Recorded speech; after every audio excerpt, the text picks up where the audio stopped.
right, now another developer I want to talk about is Load Up Games. I first heard about them because I was looking for a trivia game, a simple one, just about video games. So on Steam, they have a lot of trivia games, a lot, but they were like multiplayer. They had all this other, all the bells and whistles, and I just wanted straight up trivia that I could play and ask questions, answer questions, and the audience could join in for funsies. And I couldn't find one until Load Up Games provided me that solution. So I absolutely loved their video game trivia. I think I made 2 videos on it, and it's just basic game trivia. I could do that all day long. But yeah, that's how I found out about them. And then they reached out after seeing the video, and I dived into their library. Well, I peeked into their library. I know that sounds weird. It's because I have not played the games I'm about to tell you about and answer or get some of the answers to the questions I had about them. That's going to be in a follow-up video. They have games such as Retro Racers 2. Retro Racers was so good that they had to follow up with that sequel we all needed. It was in our blood that we needed it. I hope. We're going to see. It looks a little different. Then they have... get ready for this title, Super Arcade Boy and Defender of Planet Earth. I don't know why, I've been watching some of those Galaxy of Games compilation discs they had back in the day, and it kind of reminds me of that the type of games they have, but I'm wanting to see if these are all fully fleshed out games, and I asked some questions, but the game that stood out to me was Chess Club Valley. It's an RPG about chess. So you know that got the old brain thinking like, I can't play chess, am I gonna be able to play this? And I think I may have asked that question. We're gonna get to that. But after finding out about their library of games, I did dive into one that I don't even think they know I played, and I beat. Even though I said I haven't played these other games, there's one, and I'm gonna tell you that at the end if I remember. Let's get into their question, shall we? Yeah. All right, so first thing I wanted to know from Load Up Games, the question I was dying to know was, as a developer, when you're working on a game, whether it's trivia, arcade style, or something like Chess Club Valley, what's the moment where you feel like, okay, this works, this is fun, and how do you know you've hit that? I wondered that because I played so many walking horror simulators and just other things that they just didn't feel like games. I know 100% Load Up Games has made games, and I just want to know when you're making it, is it like, this is good enough, or hey, this is actually kind of fun, and I could see this going on for levels and levels and levels. So Load Up Games provided this great answer here. The biggest lesson in my journey wasn't about a specific mechanic, but about the discipline of finishing. For a long time, I struggled like many indie devs do, having a dozen half-finished ideas. Everything changed with Brick Breaker Premium, a game I need to add to the list to play now. I made a conscious decision to push through the boring final 10% and actually complete it. The moment of hitting publish on my first project was a total game changer. It broke the cycle and put me in a zone where I knew I could finish what I'd started. Since then, completing projects has become part of my DNA. It's the hurdle so many indies face. But once you clear it once, the momentum is incredible. I love that, and I can relate to that because I get the projects and I can get them 90-95% finished. There's some videos I'm like, well, I just finished that last part, put that last bit of sprinkle the polish on there, and it does. There's a last minute oomph, unless you were just driven, passionate about it. So that's cool, and that's a lesson that I guess you could even take out of game development and put into our own lives. I think really the gift here, the real game, is the lessons we're taking away today. And if not, we're gonna get into question 2. Maybe we'll learn more insightfulness here. It's gonna be fun, right? When you think about what makes a good shmup exciting, especially in Super Arcade Boy and Defender of Planet Earth, which has like almost a Commander Keen title, right? How important are those big end-of-level boss fights for you? In your mind, do those bosses have their own story or identity, or are they the most visual reward for making it to the end of the stage? Oh, are they more of a visual reward for making it to the end of the stage? I had to clarify my question a little bit. Yeah, because that's how I feel. In shmups, the whole thing is, I want to play the next level. Why? The boss could be insane. They could take up the entire screen. They can make it where I gotta hide a pixel to get away from them. Anyway, Load Up Games provided me this answer. In a shmup, the boss fights are everything. They are the punctuation marks at the end of the sentence. For Super Arcade Boy, I view them as both a visual reward and a skill check. Ooh. They have their own mechanical identity. I wanted players to feel a sense of scale and bullet hell intensity that makes the victory feel earned after the chaos of the level. All right. We'll see if that holds true when I and you, not me and you, I and you go through Super Arcade Boy, because you know I'm going to release videos playing them. All right, a shmup.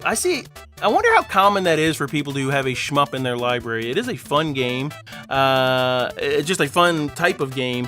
And yeah, the end boss fights are everything. The punctuation marks, I like it.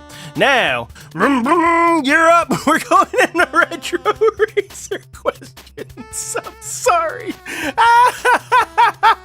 Caffeine's really setting in, folks. Woo, here we go. I asked this burning rubber question. You released both Retro Racers and Retro Racers 2, and one of the most noticeable things is the more zoomed in camera in the sequel. What made you feel this game needed a sequel? And, because yeah, does every game need a sequel? Last of Us 2, we didn't need that. You know, we didn't need that. Slayer, where you at? He's a Slayer, check out his Twitch stream and he will, very much Last of Us 2's reference quite often on there by his community. Anyway, back to Load Up Games and my question.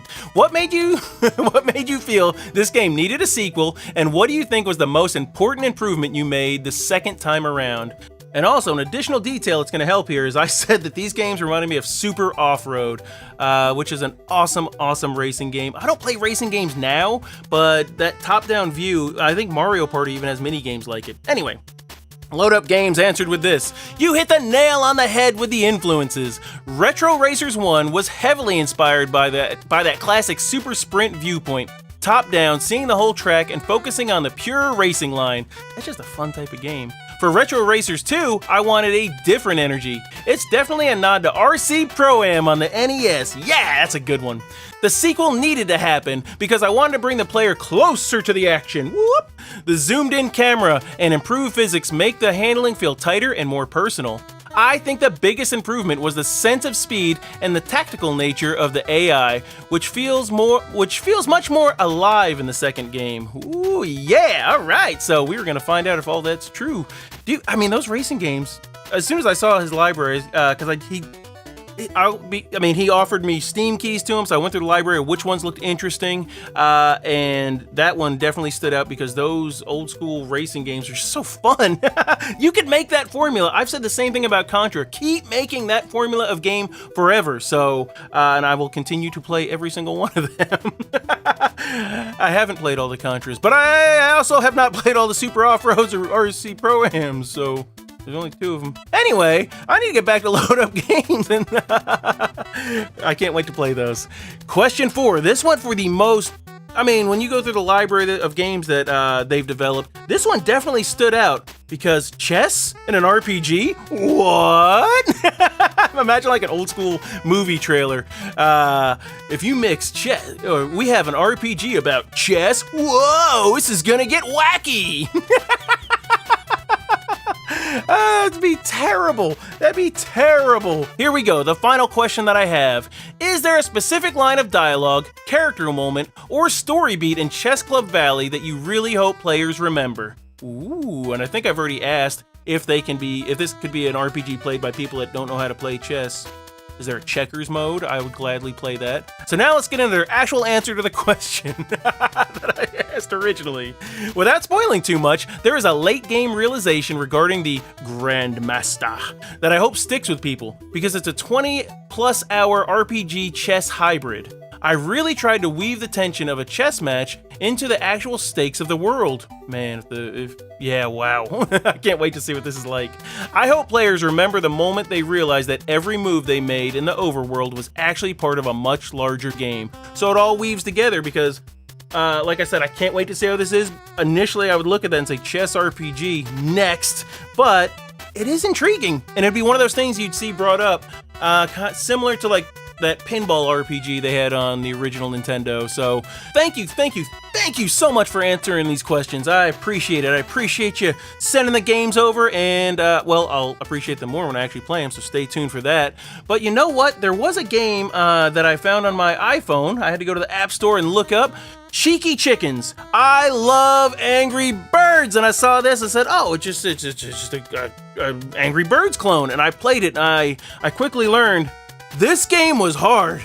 This was a difficult game. I took a screenshot of the end. I don't think Load Up Games even know I played this. That game was so difficult. I would play it. I had other people like, what are you playing? It's a Cheeky Chicken said, if you're into Angry Birds, maybe this is the game for you. And then they start playing like, this thing, it really is difficult. They didn't believe me. I took a screenshot after I finished it. It took me weeks. I've had that screenshot sitting. I think it's a pig in mud. Oh my gosh. And then I went on your website until there's a part 2. So Cheeky Chickens. Oh. I can't wait to talk to you about that one in the future. But yeah, stick around the channel because you're going to see Let's Plays of all of Load Up Games. Yeah, all the games they provided, and I think it'll be a good time. And as always, provide feedback because I think they want it. I think they're going to like it. All right, now.